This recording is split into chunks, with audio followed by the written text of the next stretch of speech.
I would actually put forth that she did not lose because of her gender and because of her skin color.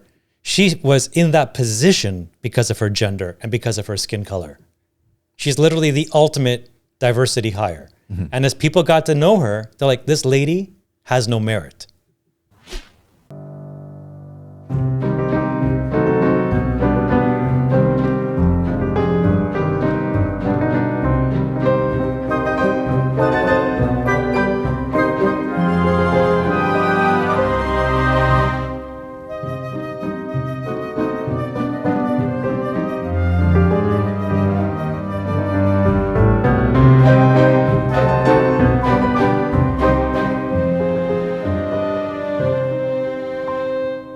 Hello, everyone.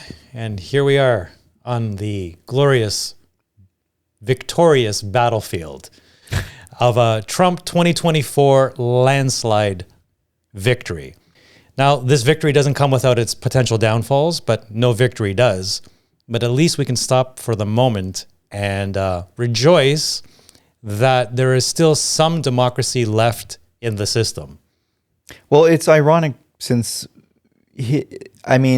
I have so much, look, I feel jubilation too. I do feel a sense of jubilation. I feel as though a cloud is lifted. I feel as though there's a sense of perspective coming back to America and to the West, all from this election.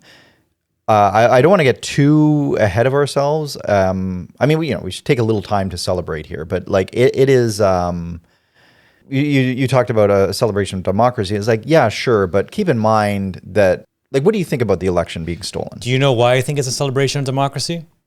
Because it really comes down to, this is a celebration of the individual. Mm-hmm. And I would say Western liberal values is not based around the collective. It's based around the sanctity of the individual. And that doesn't come without its issues, of course. You got to find a balance. But having gone through the last 5 to almost 10 years of a very collectivist mentality creeping into absolutely everything, it's almost like collectively the individuals stood up and said, no fucking more. It's over. Let's go back to like being humorous again, and bodily autonomy and the sanctity of your vote and your own mind and your personal opinion, and you won't get canceled every step you go. It is so liberating, and it isn't like it won't come without its faults. No system does. But we were going down somewhere very dark, and that has hit full stop. Yeah. We're not done yet. We still have a lot more to go. But at least imagine a world where Donald Trump didn't win.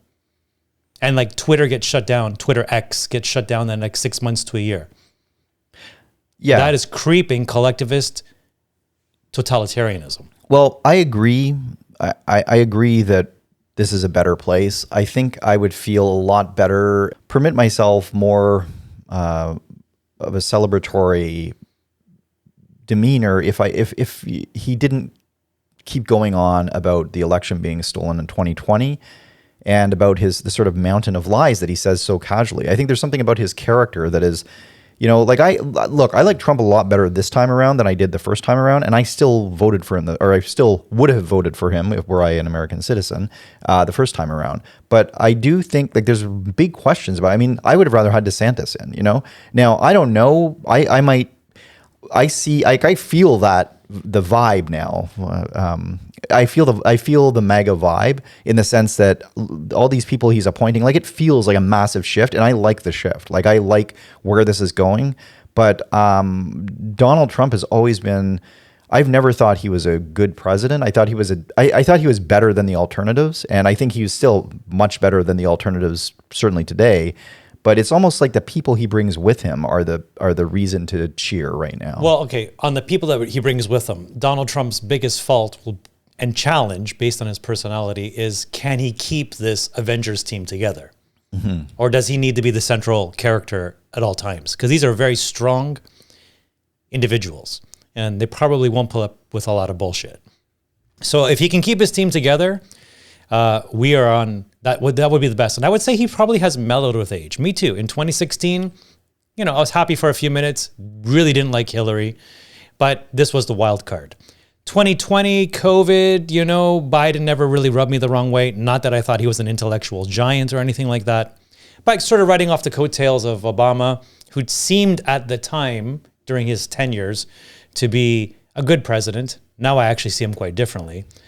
But I have to admit, why do you think you see him differently now? Well, look at the lies he was saying on the campaign trail supporting Kamala. It was just nobody was fact checking the man. He was lying left, right, and center.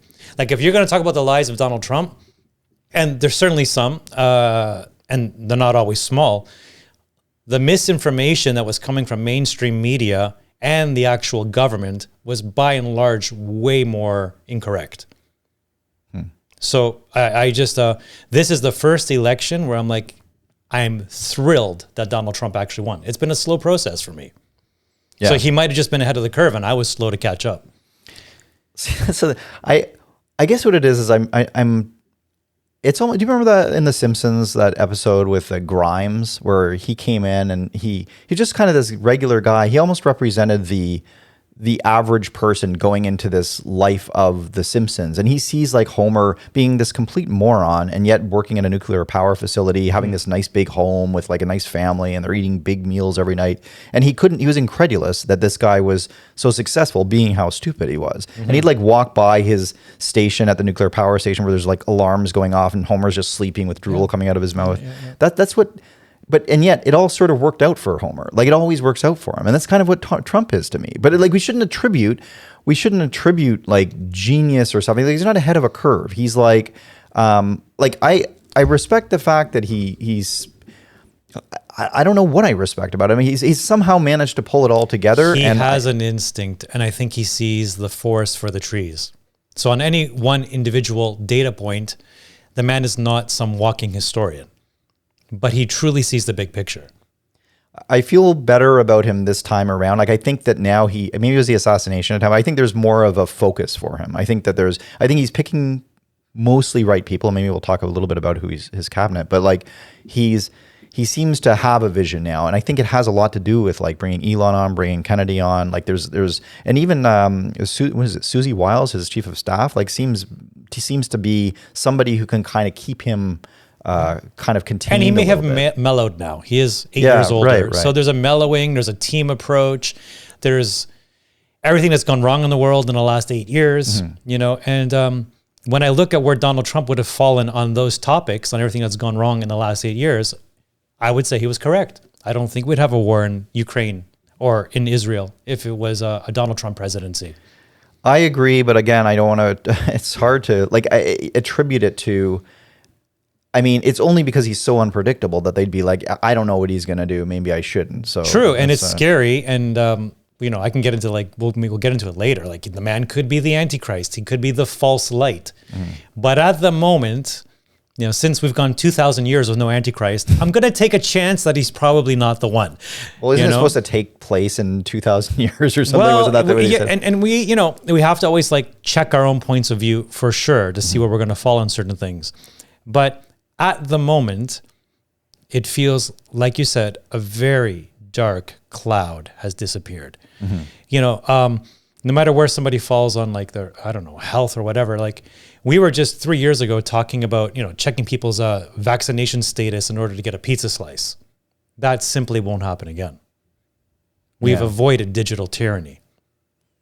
I guess... And I hate to keep dwelling on this. Look, overall, I agree with you. And overall, I'm glad he won. Thrilled that he won.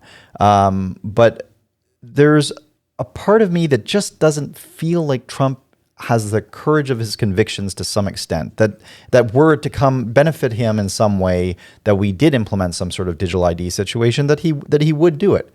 And I say this with the caveat of like listening to him on Rogan, listening to his speeches. I find myself almost liking the guy now. Like you know what I mean? Like I really do want to have a beer with him. I think he'd be a fun guy uncle. Yeah. But I worry that he's like one like ego slight away from like selling us all down the river kind of thing. You get into the Antichrist. He might be revealing some truths that bring you to a bigger lie.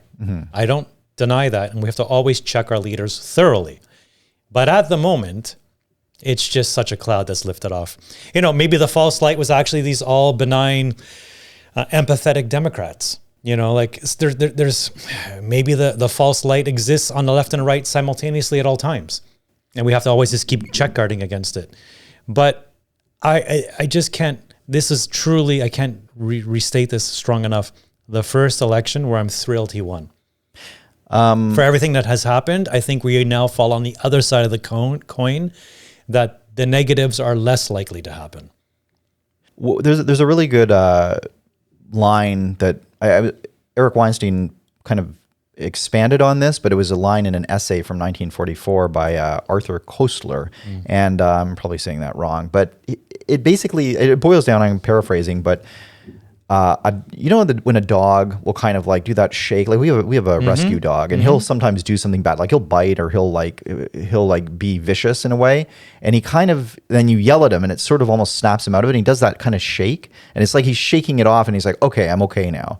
But it's like I feel that like that phenomena, that kind of like you're in this daze, or almost like in Temple of Doom, Indiana Jones, where it's like they're kind of under a curse or a spell or something, and like something happens, it's like snap, and then suddenly the cloud lifts and you're like, wow, what just happened? What was I doing? And Stockholm syndrome. Isn't it like that's happening now, right? Like totally. It really is, like it's like just in general day to day you see the change. Human consciousness is lifting. And we might be entering the era of the absolute destruction of legacy media. I don't know if you've been following the stats. MSNBC and CNN are all like on fire sale. Their viewership is like in the tens of thousands. Like it's very really low. Yeah. And as we know, the younger kids are simply not going to be tuning in to the regular news every night and sitting on a sofa. They are on their phones. And where are they going? They're going to X, the #1 news app in the world. Their number of daily views hit an all-time high right after the election. It's literally a human consciousness amplifier. There's something to be said for the ritual of sitting down and watching the nightly news. I know that isn't a thing that people do anymore. But I found myself even during this election cycle, like I was watching CNN because they have good coverage of that. Wow.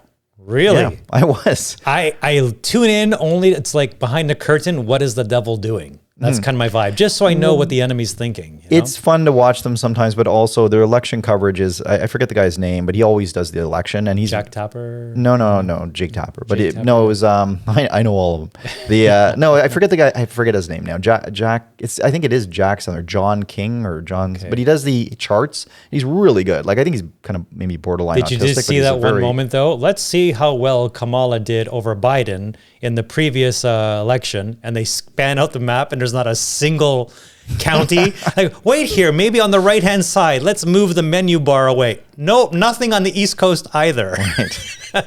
I mean, to their credit, in real time, they embarrassed themselves. And at least they were willing to like look at it and truly call a spade a spade. Sure. Yeah. And there's always bias. There's bias on X. Like it's, obviously I use that as well, but it's it's more the ritual. Like I like having the newspaper. I like having the kind of nightly news. I like that whole maybe it's nostalgic, but it's like I like that authoritative source. Like I want an authoritative source, but maybe we just don't have that anymore. Or maybe it was always naive to think that was an authoritative source, and we've just moved into a different. I mean, I like the communal factor. You can sit on a sofa and banter ideas back and forth, but authoritative, I would have an issue with, and of course, it has to be factual, and it just isn't. So I'm hearing then like authoritative, non-factual points of view. Like I'm out. I'm out. And I mean, that started for me 4 or 5 years ago with COVID, and I've just been really enjoying my headspace. And I would say for the most part, seeing things much more clearer than the average person because I'm not sitting in front of that stuff. You know what I think is most interesting about this? And maybe I'm just wrong. Maybe it's just my impression. You tell me what you think. But don't you think that even the Democrats, like even people, like, yeah, there were some people freaking out doing the usual, like, oh, I can't believe Trump won, I'm moving to Canada, all this stuff. Sure. But it was almost like the day after, people were kind of like almost shrugging their shoulders and accepting it. And I think probably there's some amount of these people just being relieved. It's like, oh, okay, well, he's not my first choice, but at least I don't have to listen to this. Like, well, first of all, it shows them to be hypocrites. When you got all these Hollywood stars coming out saying, we're leaving, a lot of them, a busload, a train load full of them, you're all full of shit. Nobody's leaving at all. So you've been basically working with the government to lie to the people.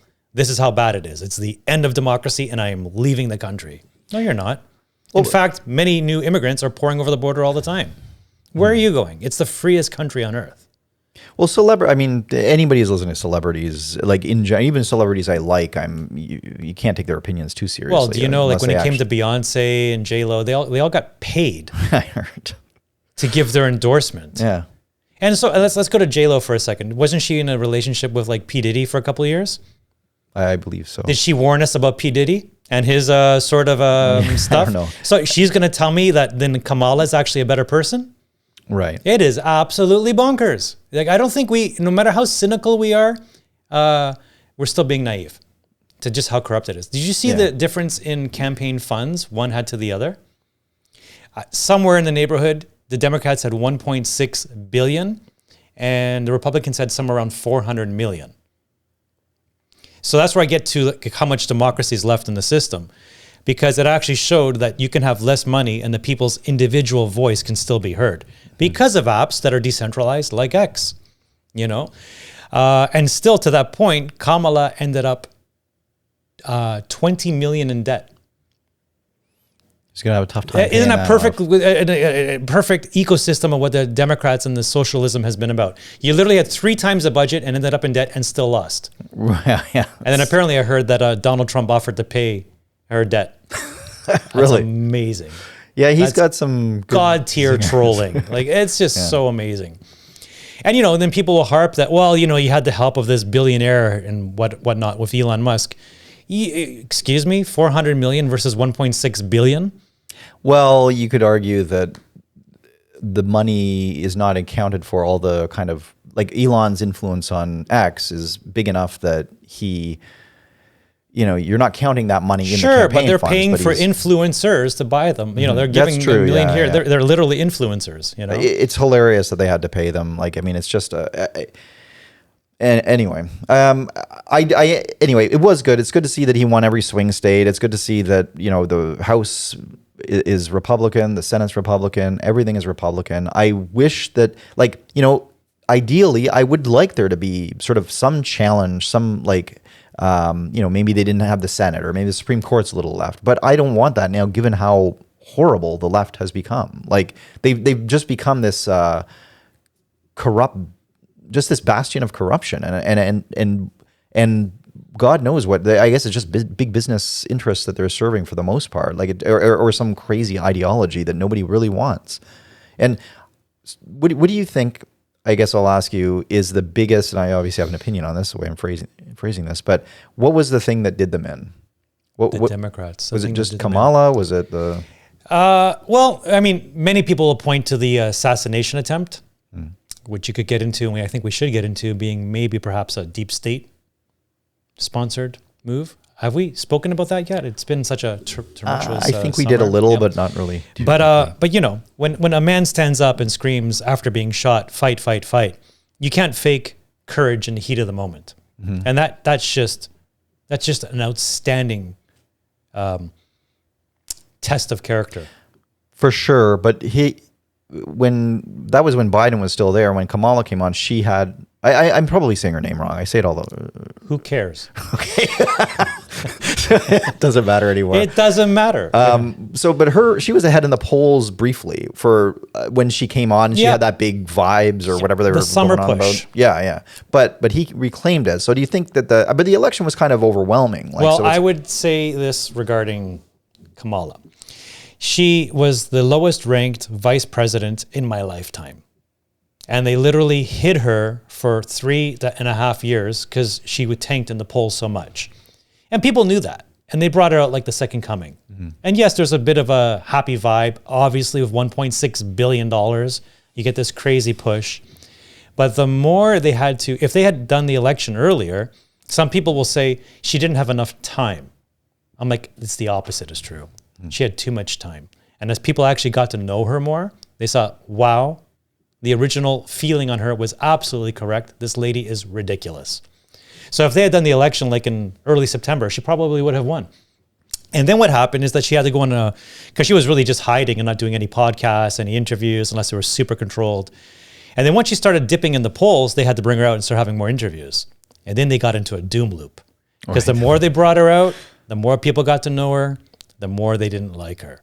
And that was it. That was the end of it for her. The more people got to just see the hypocrisy of everything she was talking about. And you can go through all kinds of clips. I'm for fracking, not for fracking, pronouns, no pronouns. Like it just goes on and on and on.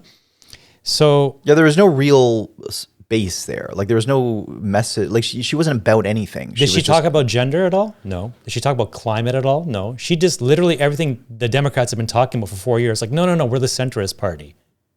And people are like, bullshit, you're not.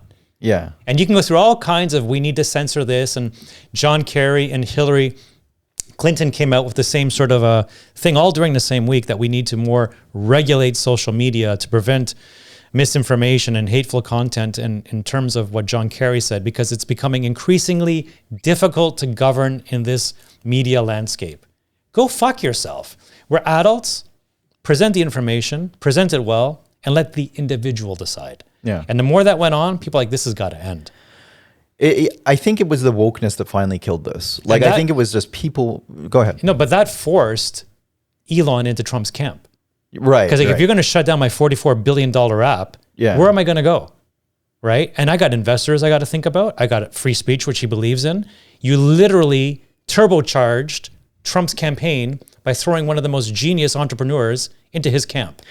Yeah, they did everything wrong. Like they are the worst, and they're still continue to double down on all these horrible ideas. Like it's just as if the public doesn't exist. Like as if the people aren't. It's like 2016. Like after Trump won, instead of going, well, with some humility, let's look at the situation. They doubled down on the wokeness. Mm-hmm. Well, they did win in 2020, though. Did they? I would say that Trump. Did they? Have you looked at? So I'll give you a little number here. I'll give you just one simple thing, because that's a hot tomato. So first of all, that was during COVID, okay? So if you look at 2008, 2012, 2016, 20, and 2024, by a large margin, something like 15 million or so extra voters for the Democrats during a pandemic. It stands out heads and tails as the most voters ever showed up in 2020. Who is leaving their house to vote more during a pandemic? Now, you might argue mail-in ballots, 15 million more? No, you asked the question. The answer to that is who would go out and vote during a pandemic? So people who've been cooped up in the house for so long and have nothing to do but scroll various. Sure, but if the Democrats are the ones that like the mask more and social isolate more and all that sort of stuff, I just feel like they wouldn't have got 15 million extra votes. I don't know. And you have the whole mail-in ballot stuff going on, and not just dodgy. So do you know this time around, the Trump campaign, I think they spent $100 million on just having lawyers assigned to these certain districts to make sure there was no shenanigans. Interesting. That's a good way to spend their money. They locked it down. Yeah. And all of a sudden, 15 million less votes, which still stand out like a statistical anomaly over the last 15 so years, came back to the regular number of votes. But 2020 was a statistical anomaly. Like, I would like to believe that, but I don't. I'm worried about drinking the Trump Kool-Aid. Like you know what it is? My first impression of him and the just the way I've felt about him the whole time is I don't try. He's a bit of a con guy. Like I don't trust him. I mean, I might trust him more than I trust the Democrats, but he's very about himself. The way he talks and carries himself and like the respect he has about for the office. Like this whole, like, for example, I hate to go back to these kinds of things, but the comment about McCain, when he was a prisoner of war and he's like, well, I like winners or whatever. It's like, I like people who don't get caught. I mean, okay, it's a little bit funny, but it's also like, who says that? It's so super disrespectful. Dumb. Yeah, he's very crude. He just says things off the cuff. He's like one of those guys in the office, the jerk kind of guy that says whatever the fuck he wants. But going back to what made Trump more likable than Kamala, if we can say it like that. Do you know, like, vinyl records are in vogue again? Is it really because of the sound quality? Or is it in this increasing digital age, people actually want something tangible in their hands? Yeah, we did a whole episode on that, sir. Yeah. So when you look at someone like Kamala now, she's literally like the CGI generated campaign. Right. I can see that. Trump, for all his crudeness, comes off as authentic. Yeah. And you kind of know what you're picking up when you buy it. I know. So there's a boomerang, like a double down. Like, you know what? He's just saying it like he is. He's got his issues, but the other one is completely fake and manufactured. And I would even say some people going back, what made her win or not win? And they go, well, you'll hear two things most of the time. Republicans are just super uneducated people, which is just a horrible thing to say for 70 million people. It's completely statistically not true. You're not going to get to 70 million voters and say their IQ is somehow lower than the other 70 million voters. Or everybody's racist and genderist. So like you're literally looking for character flaws rather than actual platform reasons. Yeah. Right? You're demonizing, once again, the other. It is completely what wokeness is all about. Either you're all in and you're the virtuous person, or the other people must be bad people. Right? Right. It's the same thing. It's without the humility of going. So I would actually put forth that she did not lose because of her gender and because of her skin color. She was in that position because of her gender and because of her skin color. She's literally the ultimate diversity hire. And as people got to know her, they're like, this lady has no merit. And that's why she collapsed. And it only shows you how faulty the entire the entire Democratic campaign was, because Trump is, as you said correctly, full of faults. So to let a buffoon like him win, you have to look at yourself in the mirror and be like, well, this is because everyone else is stupid. Right. Like that moment has to pass. Yeah. Right. And if it doesn't pass now, you're going to have 12 years of Republicans, because Vance is going to get in and the man can debate. And if they can even turn America around a little bit from where it is now, you're going to ride that momentum all the way. Because now the boogeyman's gone. People are not afraid. They're mega. I don't know if you saw the different like little TikToky videos that were going out. But when you start getting like the hot girls wearing the mega hat, doing little videos, well, those hot girls got boyfriends and they're young, right? And it's no longer like, I'm ashamed to wear this hat. It totally blew up in their faces. And when you get like Elon Musk standing out there and he's like got the black version of the hat and I'm Doc MAGA, it's just like they're owning it. You know what? And they made it cool. And once it's cool, you're not going to be able to like demonize that so easily as you were before. So the Democrats are screwed right now. Yeah, unless they come are. up with a complete shift, which means moving away from wokeness. Well, again, the only thing I think that can defeat the Republicans right now is the Republicans, right? Like I think they've got it. They just need to basically do what they say they're going to do. And it's funny, like more than immigration, more than the economy, I really think just we hit peak wokeness and people were just fucking tired of it. Like everybody was just tired of it, and it just didn't matter anymore. Like nobody was buying what they were selling anymore, you know. And I think that's ultimately what just pushed Trump over. Is like at least the guy's real. At least he's just some newsflash. When you call the majority of the country racist, at some point they're gonna be like, "Fuck you, I'm not racist." Right? Do you know, like when it comes to stats, white men voted 60-40 for Trump, so you know it's almost half and half. White women was somewhere like 50-50-ish, you know, like it was in that zone, 50-40-ish, and it was very like half and half. And then you get into the African community, which voted African-American, which voted overwhelmingly for Kamala, but at historically higher rates for Trump. Okay, so give them credit, because the next part isn't credit. I think it was 80% of black women and 70% of black men voted for Kamala. So based on those statistics, which group, the white people or black people, were more likely to vote for someone not their own color? The white people, 60-40 and 50-50, men and women. The black people overwhelmingly voted for somebody black. And you're going to call the white people racist?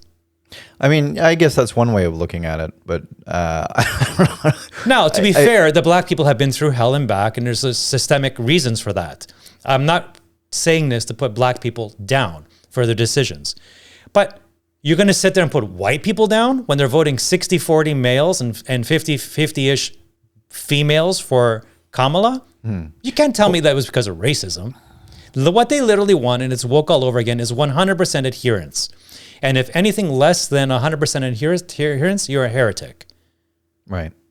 It's just, and you know what, people even, and you can find all kinds of black people online that are like, enough of this bullshit. And they're the ones that are just much more awake,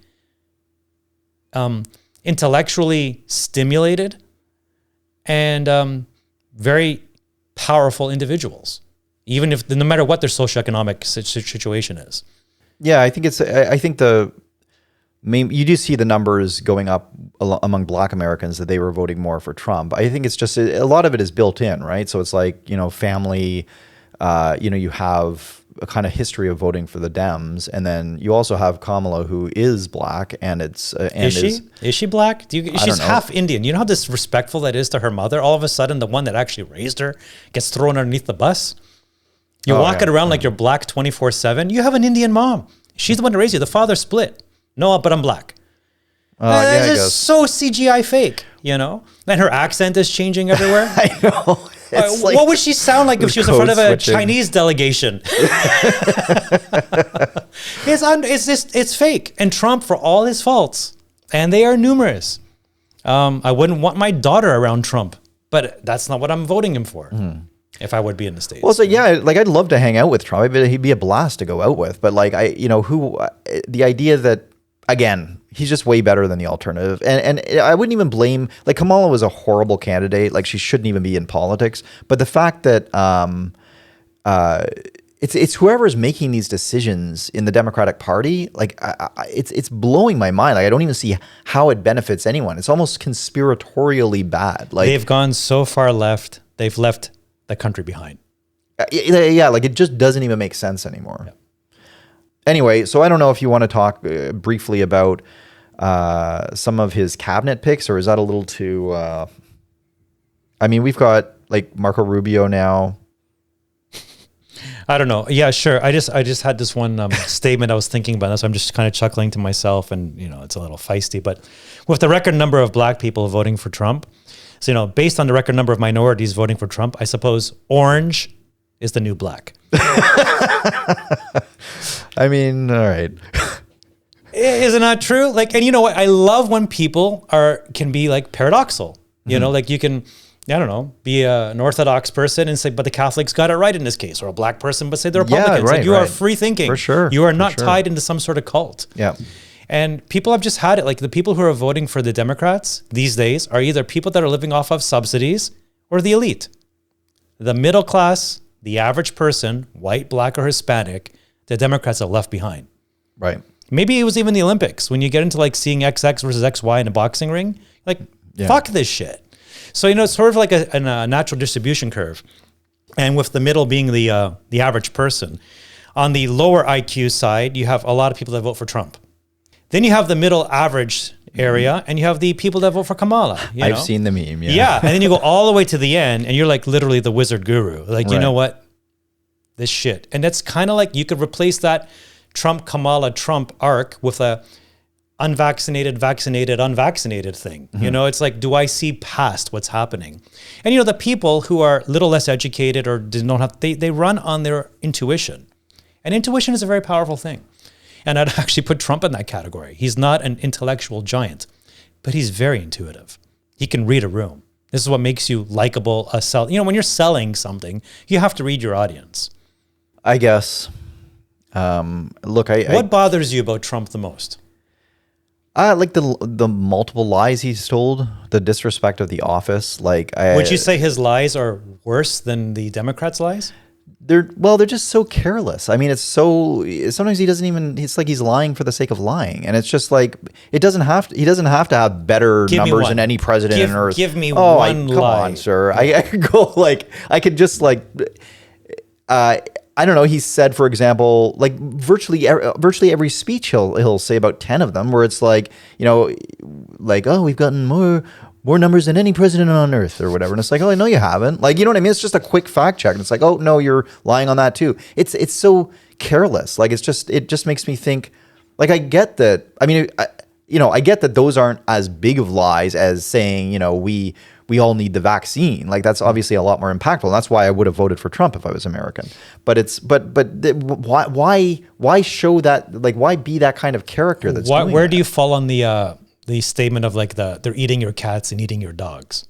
Those kinds of things are funny, but it's I know that he's just watching, or somebody's whispered that to him just before he went out, and so he's saying that. It's just. But here's the genius part. The lie is that. So the truth is, some people do eat people's cats and dogs. It's a global thing, and anyone who doesn't know that hasn't traveled the world. Some people do eat other people's cats and dogs? Absolutely. Well, why don't they eat their own cats and dogs? Well, they'll eat whatever they can find. Okay. So and it happens. It happens globally, And to a degree, don't disparage those people because they're exceedingly hungry. Most people wouldn't want to eat an animal like that, I would assume. But the genius part of Trump there is that even though that was, so he's telling a truth, but the lie is that he's extrapolating it over a larger proportion of society than he should. He's taking a small truth and turning it into a much larger issue than it truly is. But even when he gets then called out, if you want to look at it at statistically, overwhelmingly, most immigrants don't do that. Fair enough. But what he did there, and this is his marketing genius, is he left in the wake of his misuse of that term a much larger conversation of what is happening to immigration. And it brings a topic that might have been outside the top 5 into the top 3. No, I think that's where he really wins. He brings topics to the forefront. Immigration, like the comment about cats and eating people's cats. I mean, that was just laughable, and it was out of context. Like yeah, maybe that has happened at some point somewhere in the U.S. Maybe it has. Maybe they were Haitian immigrants, whatever. Was it Haitians or who was it? It was Haitians, maybe in Springfield. I've even seen videos of other Haitians saying, we really do this back home. Not all of us, but some sects But other do. People's cats. Why the cats? I wouldn't be so. Why don't they go to a Wisconsin or something and there's like cows in the field? You know, like you eat what you can find. I guess. Yeah. My point is, I've seen Haitians even say this is absolutely factually true. We do this. Not all of us. Certain. They're like, you don't. Yeah. You should try it one day. But that's my point. I think his genius is that he brought this topic. So even when he's called out on it, however you want to call him out, it highlights something that in his mind he needed to highlight. I mean, I think the immigration, like for example, Elon visiting the border and doing videos from the border, showing the people coming through, Brett Weinstein going down to the border and like interviewing people and like coming back and reporting what he saw is a lot more impactful of the problem with immigration. In an intellectual way. Trump is not an intellectual. No, but he's the highlighter. He's orange. He won in spite of that. Like he wins almost in spite of some of these things. I don't think he's helping the matter. Like that didn't help draw people's attention to the immigration problem. That made people think like, oh, like obviously the immigration thing is a joke. Like he's like when you say things like that, it's like when you say like all vaccines are bad. It's like, well, but people will dismiss it then instead of actually investigating what truth there actually is in some of those comments. True, but then that statement, although incorrect, all vaccines are bad, does highlight the need to look at vaccines. No, because most serious people will dismiss that out of hand because they'll be like, well, I know that not all are bad. Like for example, like I know that the polio vaccine has a huge success rate, and obviously the polio vaccine wasn't bad. So if you're saying all of them are, then I'm immediately discounting it. Like that's the kind of guy Trump is, where he'll. But I think it's that deviation curve, because then if you take that thought, you're at the middle of the arc there all the way through. Then somebody might go all the way through and go, well, the vaccine for polio truly helps for polio, but did it have other negative health consequences that weren't recorded? And is that a net benefit or a net negative for humanity? And that's when you get into guru zone. No. I think that situation, it's like the polio vaccine was extraordinarily effective. Like, sure, maybe there was some bad,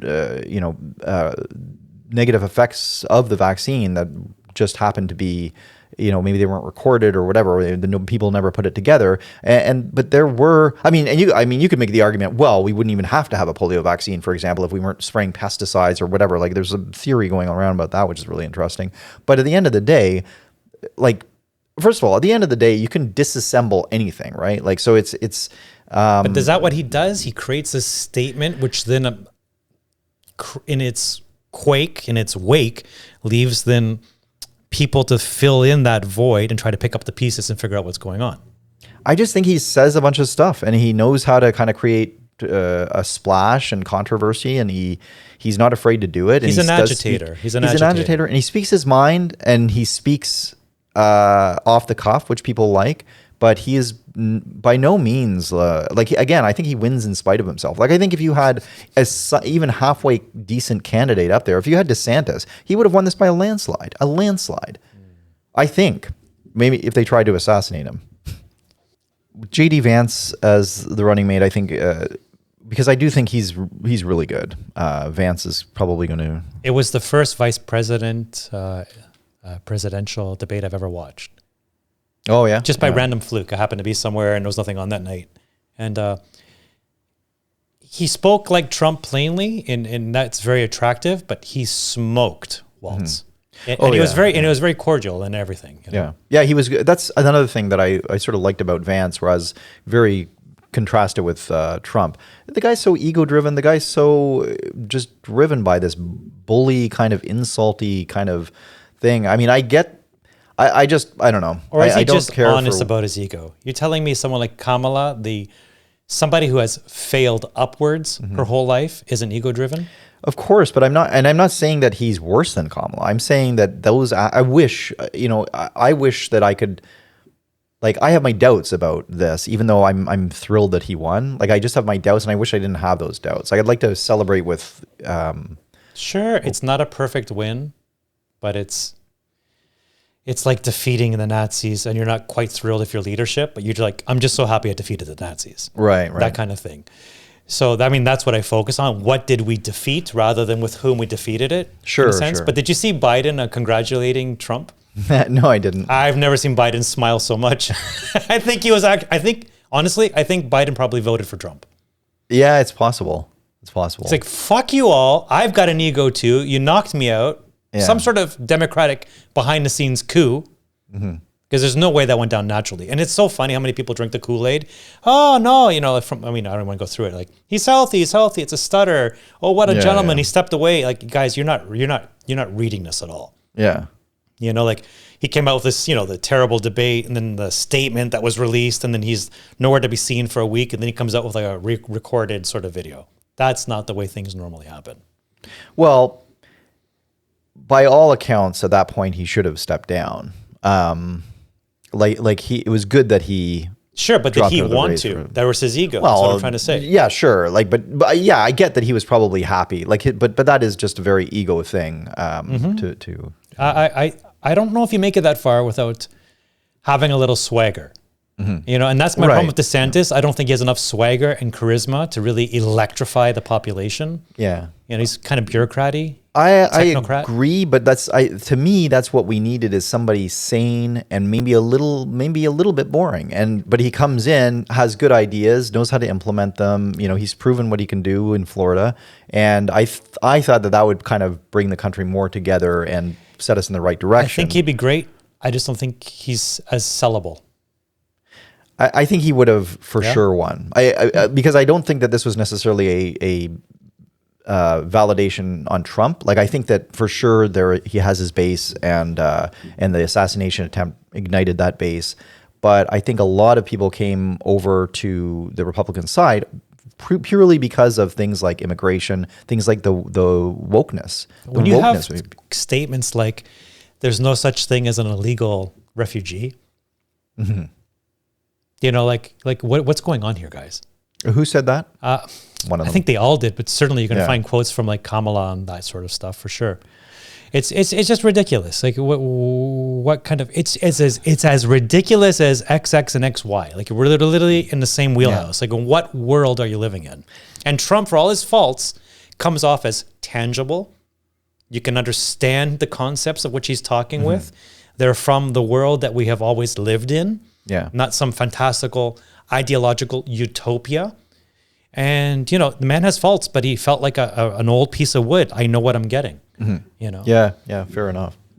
So let's just take a quick look at some of his picks, because I'm impressed by how quickly he's assembling his team of Avengers here. Tulsi Gabbard, was glad that she was made Director of National Intelligence. She is, I've always been impressed when I've listened to her speak, and she seems like somebody who is a little, very capable. Did you see how she was on like the terror watch list? Yeah. She had said something regarding Kamala, and then basically every time she got on an airplane, it was like absolutely, they were literally weaponizing their own system. Yeah, exactly. And everyone's like, she's a Russian. Yeah. Unreal. Yeah. They there really should be much more litigation on when people throw around slanderous, reputational hits of that nature. Yeah, and it's funny, you kind of reap what you sow, because now some of his picks are probably more almost vindictive than they would have been had they not been so vile and just kind of gone after everybody with such venom. And you have to ask yourself, why? Why did you need to? If Trump is so bad and so evil, why do you have the need to lie about him all the time? Just call him out on what he does, because there's certainly a lot. Right. Yeah. The fact that you need to lie all the time only indicates to me that you don't have enough actual real stuff on him. Like, you know, the man doesn't drink. Like, Oh, really? You know, doesn't drink. I think his brother died of alcoholism. Oh, that's But right. Yeah. he took it two ways. You can either start drinking or so. I mean, you can kind of see maybe an addictive personality, and he's kind of taken it out in other means. Fair enough. But the man doesn't drink. He certainly has a problem with women, I would say. Yeah. You know, fine, whatever. You know, just get the job done. Wouldn't want my daughter to marry him. You know. Right. His kids seem to like him. Well, your daughter would be the first lady if it did marry. Yeah, we're not selling that low. Yeah. And you know, then you have statements which people would argue are not professional, and they've already started. They've hit the ground running. But I mean, did you see like J.D. Vance said that the U.S. could drop support for NATO if Europe tries to regulate Elon Musk's platforms? The U.S. could drop support for NATO if the EU goes after X. Oh, wow. Now, somebody who's more political would be like, do you see that's Trump just being like, everything is a negotiation? What does one have to do with the other? I'm like, and me as a small business owner, I'm like, no, it has everything to do with everything. Why are you going to defend countries that are on your side, but do not also simultaneously defend free speech? I see that argument, but I would also say I can see an argument being made that one shouldn't have anything to do with the other. If you're in an alliance with somebody, then, I mean, you call out the NATO members for not putting up enough money, sure, but... I agree, but I think behind the scenes, when they all sit down at the tables, they're always negotiating certain things for certain things that can go well beyond the context of the actual agreement. You know, whatever, make up something, some naval ships for some corn. What does naval ships have to do with corn? Well, we're making a deal, right? Sort of thing, right? And this is, to me, this is just great negotiations. Put pressure on them. You know, America is I didn't understand this until this election cycle, because I always thought, well, you know, it's their politics. We have our own country. We have our own politics. But that Constitution and that First Amendment of free speech, I didn't realize how little variance we have, tolerance for, we don't have the same breadth of safeguards for free speech in most other countries, including Canada, UK, whatnot. So what they have there is an outlier, but it's such an important outlier because what happens in the States trickles down across the rest of the Western world. So if they lose free speech, we will all lose free speech, even though we're separate countries. So I do see their battle as our battle. Yeah, we may have been born into this country, Canada, that doesn't have the same, but we have a lot more in the definitions of our free speech because America gives such tolerance. If they lose, they all fall. Yeah. So I do see the NATO as a very direct tie to NATO. And whatever happens in the States, certainly, like X is based out of US. If it has breadth there and they shut down the platforms in Europe, well, then people can still go on VPNs and understand what's going on because there's at least one massive country that allows it. So I think this domino effect, this American influence, I really truly understand its breadth and its importance now. They are the American exceptionalism is a very true statement. Huh. Yeah. Interesting. Do you think that this is going to be good for Canada? Like I just said, I think it's absolutely fantastic for Canada. Yes, we're going to get into tariff and this. Trump has every right to fight as hard as he wants for his country. And we need to fight very hard for our country. That's what negotiations are. Even when they're with your cultural first cousins, it's a negotiation. It has to be tough. Well, there is, I mean, we're obviously at a disadvantage at the negotiation table, given the size differences of the economies. Well, these are like such smaller details, you know, in the grand scheme of things. We'll survive. Yeah, I mean, I'm playing devil's advocate. Like, I overwhelmingly think that the Trump victory is good for Canada as well, just because of that cultural aspect that, as you were saying about, sort of re-energizing that freedom of speech, even to make America healthy again. Like, I like that the focus is going there. I don't know about how it's going to be implemented. I don't know whether it's going to be effective or what kind of hurdles are going to run into, but it's taking the focus and being like, hey, we're really fucking unhealthy here. Yep. Like, let's do something And about if that. they start changing their chemicals here, they will start changing the chemicals. So there, they'll have to start changing them elsewhere too. Do you know like something like 38% of children in the States have fatty liver disease? Wow. I didn't know that. Yeah, and they don't in Europe. 38%? Yeah, huge. It's a disaster. It's actually a threat to democracy because if you don't have healthy, well-balanced individuals, you know, one could make the argument that strong people are going to be more independent, and more independent people are then going to actually skew a little bit center-right because they're strong individuals. So when you look at the food companies and then you look at the healthcare system, so the healthcare system is happy to have chemicals in the food because when you get sick, you're going to land in their beds. So they become one sort of spectrum, and they're going to be center-lefty. And the government's going to love that because like the weaker the people, the more collectivist you're going to need to be. You know, it does become like the definition of evil because they want the populace weak and there's money to be made and it's a lot easier to govern. Right. Have you seen like the health minister of like what the one that's in charge and the trans person that's in charge of the health in America? I have, yeah. Yeah. Doesn't look mentally or physically healthy. It's perfect for them. That's what you want the people to aim for. And then you get someone like Kennedy, who's like literally buff at 70, and he's the complete antithesis of that. A strong individual. The part I don't like is it does get a little bit Putin riding shirtless on a horseback kind of overly testosterone thing. But what's the alternative? Right. So I love the entire arc. For me, it's like you must empower all people to know that the playing field is equal and your life will be a result of your efforts. Yeah. And that's what's come out of this. I mean, even get back, did you look at the overlay maps of the states that the Democrats won were overwhelmingly states that had no voter ID? Like, how racist is that? Like, they're literally saying, we don't think you're capable of getting ID. Yeah. Yeah, that whole argument has always been It's the most racist thing in like the most disempowering thing. And it's exactly how they want their voter base to be. Live off subsidies and we're the elite. It's just and so many, like I've seen so many African Americans be like, what do you mean I can't go photocopy my ID and bring it in or something like that? This is ludicrous. Right. Like it's so demeaning, you know? Yeah. I guess what ultimately I'd say is, you know, I have feelings of hope that I didn't have before. Even more so than what I imagined it would feel like. Like I didn't know it would be so overwhelming. I didn't know he'd win the popular vote. I didn't know that, you know, right away he'd start making cabinet appointments and it would be, you know, you'd feel like the energy kind of continuing now. And it's just like, you know, we're just basically waiting till January 20th to see what's going to happen.